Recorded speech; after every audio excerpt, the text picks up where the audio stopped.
So last night, the USFL kicked off with the New Jersey Generals playing the Birmingham Stallion. Going into the game, there were a lot of questions surrounding the league. Was the play on the field going to be good? Were fans actually going to show up? And would the games actually be exciting? All those questions were answered, so stay tuned to find out. So going into the season, these teams had 3 weeks together to put together a game plan and develop trust.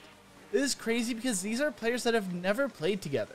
Then to expect them to put on a quality product that was going to be showcased on Fox and NBC, the odds seem stacked against these teams. Man, was I impressed with what we watched last night. Although I was disappointed with how my New Jersey Generals played towards the end of the game, I'm excited to see the league evolve throughout the season. Even though Birmingham dealt with terrible weather throughout the day, the fans showed up and added a great atmosphere. You could tell this opportunity meant a lot for these players as they were so happy to continue their football careers. The USFL decided to open up the weekend by showcasing their Hard Knocks-esque documentary the hour leading up to the game. Although I was disappointed there was no crazy cut going into the game, think players walking from the locker room to the field and then cutting to the live coverage, that would have been wild. I thought this was a smart decision for the league because it made those who watched care about the players. We learned some players' backstories, we watched players deal with issues, and we saw some new faces return to the spring leagues. It was a little uncomfortable watching one player get cut. I won't spoil who it was if you want to watch, but I felt it was just a little too much to show personally. But that is just me. We also saw a first-round quarterback struggle throughout practice without mentioning their injury. That could be a move that is Drive to Survive-esque, just creating more drama surrounding the series. I don't know if they are planning to release multiple episodes throughout the season or if this was a one-time thing, but I was happy to watch it and I recommend watching it if you want a way to get into the league. My parents became fans of the league just by watching the hour show. Then we moved to the game. I don't know about you, but there seemed to be some delay in the opening interview between mouth movement and the audio, but that issue seemed to be fixed very quickly. Birmingham won the toss and deferred to the second half, so Jersey got the ball first and drove down the field and scored.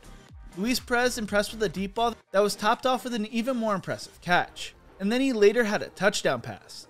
This is even crazier when you remember that Perez joined the team at the beginning of April. Birmingham responded with a touchdown drive of their own, and I started to worry about the defensive performances we were going to see. But as if they could hear me, both defenses stepped up and stopped both offenses in their track for most of the first half.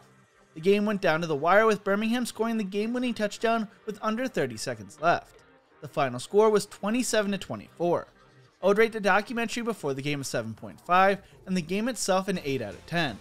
I watched the game with a buddy of mine who wasn't sold on the USFL heading into the night but is now all in on the league. So now let's talk about some things I don't think work to their full potential. The drone camera is a very interesting idea in theory, but I was not sold on it in practice when it came to the live coverage. When it came to replays, I thought it provided an interesting angle to show the action, but I felt like you could easily lose the ball when it was used for live coverage, especially on kickoffs when the returner started his, well, return and the camera needed to flip. Along with that, I can only imagine how annoying and distracting it must be to have drones flying around the players. With that being said, I was extremely impressed with how well the drone drivers performed because it looked like they got really close to the players, but it never interfered with the play. As a hardcore fan, I thought the drive where the broadcast just focused on the play calling was cool, but I feel like for a casual fan, it would be easy to zone out for the game during that time period. With that being said, I feel like these spring leagues are more geared towards the hardcore football fan who will watch any type of football on TV. Was the play on the field perfect? No, but it was still fun to watch. These were just some nitpicks I felt were worth talking about, but in the end, I think if you were on the fence, you should definitely give the USFL a try. I think many people will be impressed with the product on the field, and it's good football to watch. And if you have not already, go check out that helmet camera on social media. It's a little dizzying at first, but also awesome. What do you think?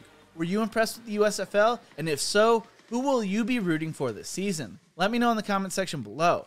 If you enjoyed this video, make sure to leave a like, subscribe for more college football and USFL content, and check out one of my more recent videos right here. Thank you so much for watching, and as always, remember to embrace the grind.